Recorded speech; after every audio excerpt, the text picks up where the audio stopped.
Hola amigos, ¿qué tal? Bienvenidos de nuevo a un vídeo tutorial de Estudia Ajedrez. Bienvenidos de nuevo a un torneo de ajedrez especial. Por varios motivos. Primero, porque las piezas iniciales del tablero, la posición inicial, se sortea. Y hay nada más y nada menos que 960 posibilidades distintas, cumpliendo diversas reglas.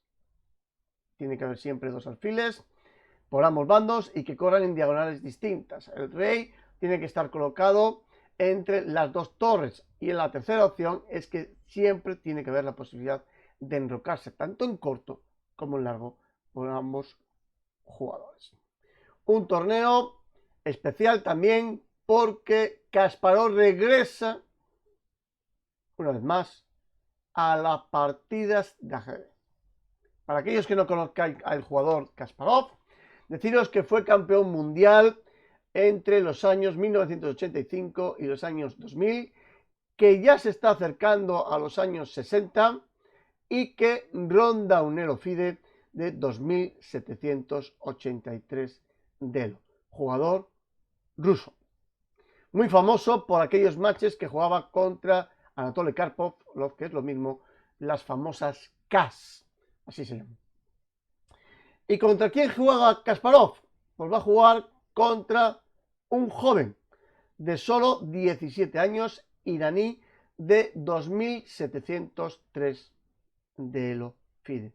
Por lo tanto, estamos entre una partida de ajedrez con dos generaciones completamente distintas.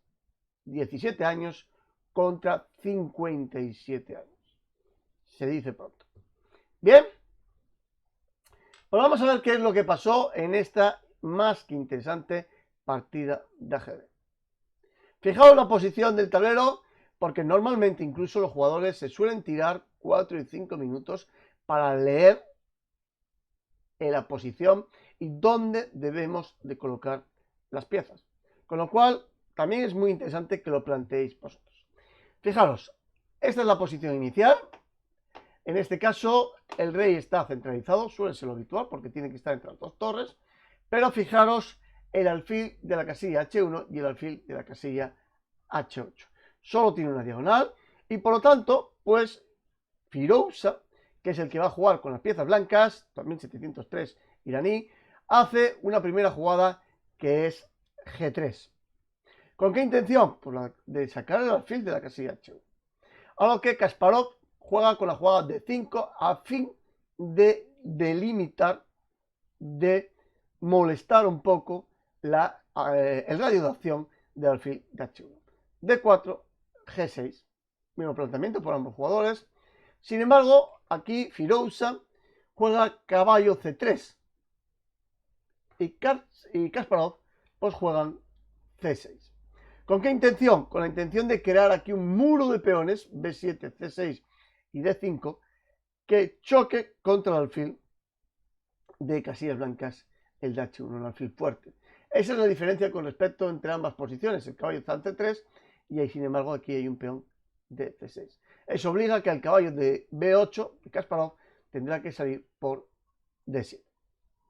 Bueno, caballo B3, Firouzja se decide por el desarrollo de las piezas lo más rápido posible. Poco a poco se va a ir llevando a una posición normal, a un juego normal de ajedrez. A lo que Kasparov juega con la jugada F5. ¿Qué es lo que se pretende con esta jugada de F5? Pues bloquear el avance del peón a la casilla E4, lo cual, aun a pesar de estar el rey en el centro, los enroques aquí son fáciles de hacer, pues esa jugada de 4 va a intentar permitir al alfil a abrir y a romper, si queréis, esta de cadena de peones B7, C6 y E5. Si las negras tienen que jugar un D por E4, esa jugada C6 ya no tendría mucho sentido.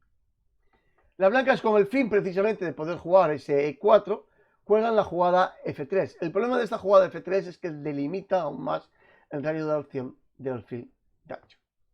Caballo C7, hay que empezar a sacar las piezas y lo mejor es sacarlo por la casilla C7 y se va a dirigir a la casilla E6. ¿Por qué? Porque el alfil y el caballo hacen una muy buena combinación para la presión sobre el punto de 4. Dama F2. Bueno, caballo E6. ¿Con qué pretende jugar? ¿Para qué es este caballo de 6? Bueno, pues para realizar una fuerte presión sobre el punto negro de D4. Bien, las blancas juegan alfil de 2, preparando el enroque largo, que en este juego, en ajedrez 960, se puede hacer perfectamente. Tiene que cumplirse varias condiciones. La primera, que el rey, cuando vaya, tiene que acabar en la casilla C1, y la torre, en el caso del largo, y la torre blancas tiene que acabar en la casilla D1. Y la condición indispensable es que no puede haber ninguna pieza en medio, ¿vale? Como si en el ajedrez normal no puede haber ninguna pieza en B1, en C1 y en D1. Por lo tanto, sería importante que no tiene que haber ninguna pieza en medio. El alfil de C1 no tiene que estar ubicado aquí para poder realizar el enroque. Bueno, ¿qué juegan las negras? Caballos de 7. Bien, desarrollamos una pieza, a lo que ahora, pues, las blancas realizan el enroque largo.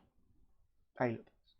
Una vez realizado el enroque largo, fijaros cómo el rey se coloca en un lugar seguro y la torre ya está situada en la columna central. El problema de las negras es que el rey está centralizado, pero no os preocupéis, porque con este tipo de juego el enroque se produce rápidamente. Las negras juegan caballo B6, se dirigen a la casilla C4, donde van a molestar mucho al alfil de la casilla D2. Y eso potenciaría aún más si cabe el control de las casillas negras por parte de las negras. Rey B1, dama F1, dama F6.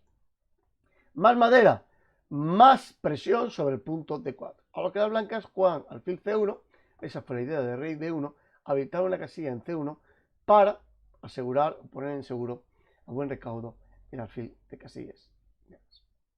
Caballo C4, una casilla estupenda para ese caballo negro. Torre de G a E1. Bueno, parece que todas las piezas blancas están jugando, activas.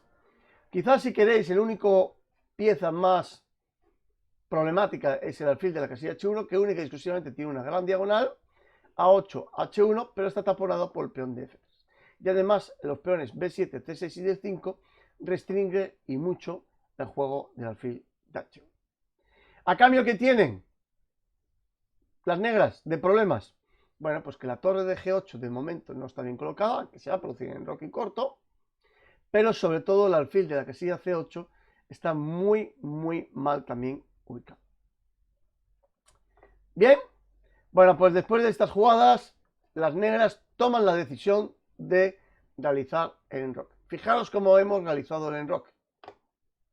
Bien, dama G1. Una vez que el control de la columna F parece que ya empieza a ser de las negras, la dama de la casilla F2 se retira a la casilla G1.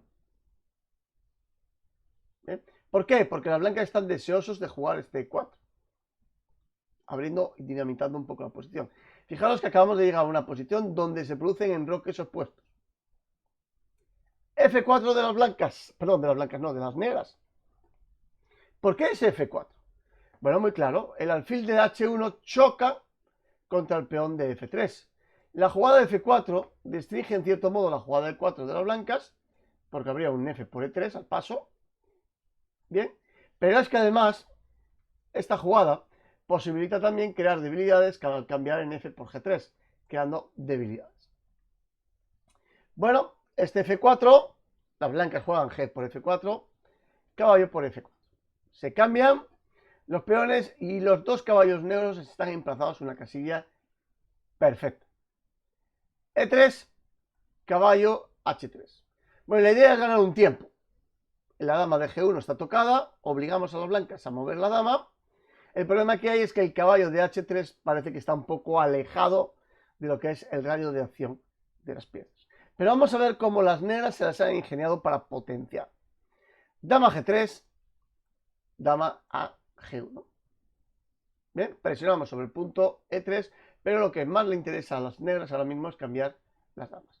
Torre F1, dama por G3, H por G3, a lo que las negras responden con un 5. En cierto modo, E5. En cierto modo, el peón de E7 estaba atrasado. Pues ahora se pone más todavía a jugar, a participar. D por E5, alfil por E5, presionando sobre el punto de G3, y además creando también problemas sobre el punto C3. G3 y C3 son las dos fuertes presiones que hay. Las blancas juegan F4. Bien, impedimos que el alfil pueda capturar el peón de G3. Le decimos, toma una decisión, ¿quieres comer el caballo? Lo comes. Es cierto que la estructura de peones de las blancas en el flanco de damas se estropea, pero también es bien cierto que la pareja de alfiles negro, y sobre todo el alfil negro de A1 H8, muy poderoso, se pierde. Por lo tanto, Kasparov, con buen criterio, decide mantenerlo y juega alfil G7. A lo que las blancas juegan torre de E1, preparando precisamente la ruptura a E1. G5, más que interesante jugar. La idea es, aquí las negras tienen la posibilidad de intentar crear un 2 contra 1 en el flanco del rey. ¿Por qué? Porque las blancas no van a poder capturar ese peón, o no deberían. Después de F por G5, aparte de que las negras sacan el caballo, fijaros qué estructura de peones penosa la acaba de generar o la acaban de crear a las blancas. Cuando, en cierto modo, esta estructura de peones E3, F4 y G3, más allá de las debilidades en G4 y N4, no tiene más problemas. G5 es una interesante línea. Alfil G2, presionamos sobre el caballo de H3. Esa también la bondad que tiene la jugada G5, que en un momento determinado podemos defender el caballo con el peón. A lo que las negras deciden sacar el alfil a la casilla F5. Fijaros cómo ahora todas las piezas, tanto blancas como negras, están jugando. Y bien se puede decir que de una partida 960 acabamos de pasar a una partida de ajedrez normalizado. Normal. Se tiende a ir a ese tipo de partidas. Caballo de 4, presionamos sobre el alfil de F5. Y como las negras parece que quieren jugar en el flanco de rey, pues no tienen más remedio que capturar el caballo de D4. Alfil por D4, E por D4, a lo que ahora las negras juegan un G4. Bueno, parece que el caballo de H3 es triste, no tiene ninguna posibilidad de moverse. Pero bien es cierto que aquí ahora las negras se acaban de crear ellos mismos un 2 contra 1 en el flanco de rey. El peón negro de H5 va a alcanzar la casilla de H4, con lo cual el caballo, después de que el peón negro llegue aquí, ya se va a habilitar y va a poder presionar sobre el punto F4, si las blancas juegan G por H4. B3, las blancas toman la decisión ya por fin de expulsar ese caballo que parece que estorba mucho, se retira a D6. ¿Por qué? Porque esta casilla de 4 es una casilla centralizada, muy golosa y que además es una base de operaciones. Os dejo ahí una tarjetita para que os veáis también el concepto de base de operaciones. Alfil A3 por parte de las blancas, presionamos sobre el caballo de D6, presionamos sobre la torre indirectamente de F8, por lo tanto, ¿qué hace Kasparov? Lo mueve a la casilla F7. Evitamos problemas y el caballo ya se puede dirigir perfectamente a E4 si se tercia y quisiéramos ir. Bueno, ahora mismo no parece lo más correcto porque parece que hay muchas piezas controlando la casilla E4. Pero ahí está. Torre E5 de las blancas. Aprovechando que el alfil de casillas negras ya no existe, para las negras, sus casillas negras están muy débiles. Es decir, esta casilla E5 parece que está muy débil. Al igual que la casilla C5 de las negras. H5. El plan de las negras, como bien dije, es jugar H5, H4, crearse un peón pasado en el flanco de rey y de esa manera el caballo negro se va a activar y empieza a presionar sobre el punto H4. Se come empeñado en comerme el caballo con el alfil, pero no es buena jugada. Las blancas juegan un rey B2. Bueno, algo así como voy a esperar. Las negras progresan con el rey a G7, alfil por D6, torre por D6. Y ahora las blancas juegan un caballo de euro con la intención de llevar este caballo rápidamente a la casilla E3. Bien. Torre 6. ¿Qué pieza es la más activa por parte de las blancas? La torre de 5. Pues cambiémoslo. Una torre que está ligeramente pasiva en D6, aparentemente no hace mucho, la vamos a cambiar por una pieza que está activa de las blancas. El problema que hay es que parece que las blancas van a generar aquí una cadena de peones bastante fuerte. Sobre todo estos peones F4 y E5 son dos peones pasados ligados y para encima centrales. Toma ya. La única ventaja que tienen las negras es que están bloqueadas. Bueno, pero hay que intentar desbloquear. Rey G6, C4. E intento precisamente de empezar a abrir la posición e intentar abrir el bloqueo que tiene esta estructura de peones B7, C6 y D. Si las negras capturan, caballo por C4, y las negras ya podrían ir mirando hacia la posibilidad de ir con el caballo a la casilla D6. Por lo tanto, las negras juegan un D4, presionan sobre el caballo de E3 y ya empieza a generar un peón pasado aquí que es bastante molesto. Caballo por F5, rey por F5. Fijaros que rey más activo tienen las negras. Si las negras son capaces de eliminar el alfil de G2, este rey podría colarse. Torre 1, precisamente evitando que se cuele, a lo que las negras juegan H4. El problema de esta jugada Torre 1 es que ya desprotege el punto F4. Con la jugada H4, las negras blancas tienen que tomar una decisión. O comen el peón o se dejan comer el peón. Pero tarde o temprano, al eliminar el peón de G3, el peón de F4 se va a volver vulnerable. Débil. Alfil E4, jaque, rey a E6, a lo que ahora las blancas juegan un F5. Mejor jugada era alfil G6, con la intención precisamente de jugar F5.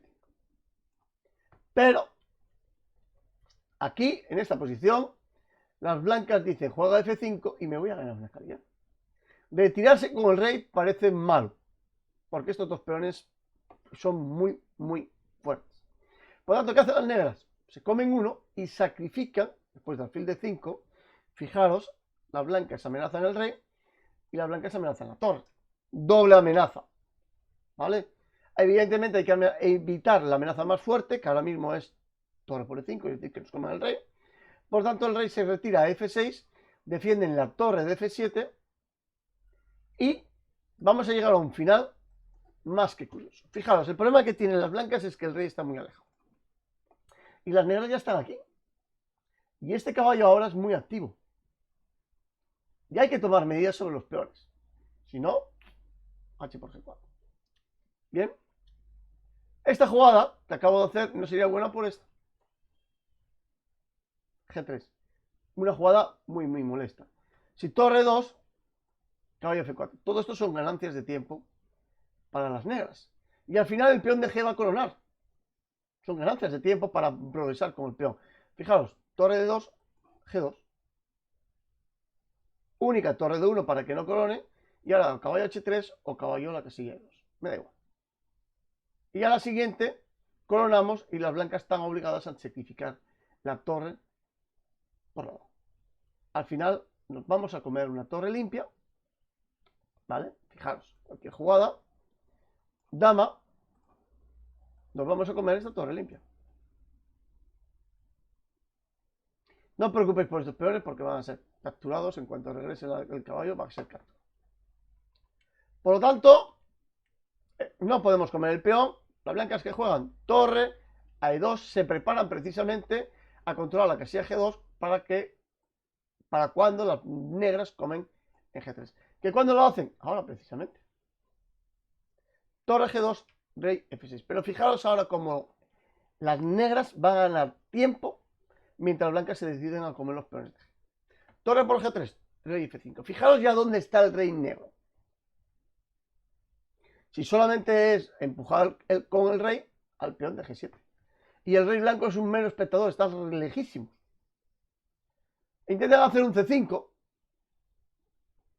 Bueno, a lo que las negras siguen tirando el rey para atrás.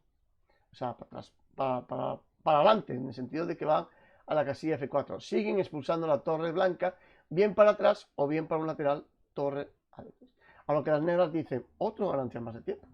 Torre G3. No importa para nada que las blancas coman D4, porque el que nos interesa es el peón de G3. Rey E3, otra ganancia de tiempo al presionar sobre la torre. Torre H4, caballo F2. Fijaros que ahora el caballo de F2, que parecía ahí un poco alocado, un poco descolocado, está controlando perfectamente la casilla G4. La amenaza ahora es G2. Por lo tanto, torre H8, G2, torre G8, rey a F3. Y con esta maniobra las blancas tienen que sacrificar ahora mismo la torre sí o sí. Por ese motivo, pues el amigo Firouzja, pues no hizo la jugada de torre G8, toma la decisión de abandonar. Son claras, torre G8, rey F3, y ya la torre se tiene que ser sacrificada por el peón porque si no hay un caballo G5. Nada que hacer por parte de esta posición de las blancas. Por eso, el gran maestro iraní, Firouzja, pues toma la decisión de abandonar la partida de ajedrez. Brillante Kasparov, jugador que sin ningún tipo de entrenamiento, se dedica más bien a la política hoy en día, pues está aún luchando con jugadores top de la élite ya con cerca de 60 años. Increíble, impresionante. Fijaros cómo ha ganado esta primera partida de ajedrez. Duelo generacional. Bien, veteranos 1, jovenzuelos, jugadores jóvenes 0. Espero que os haya gustado. Si es así, compartirlo en las redes sociales, darle ahí a me gusta, podéis darle ahí a la campanita para que tengáis notificaciones y suscribiros, si es que es totalmente gratis. ¿De acuerdo? Un saludo, amigos. No os perdáis el siguiente video tutorial de Estudia Ajedrez. Hasta la próxima.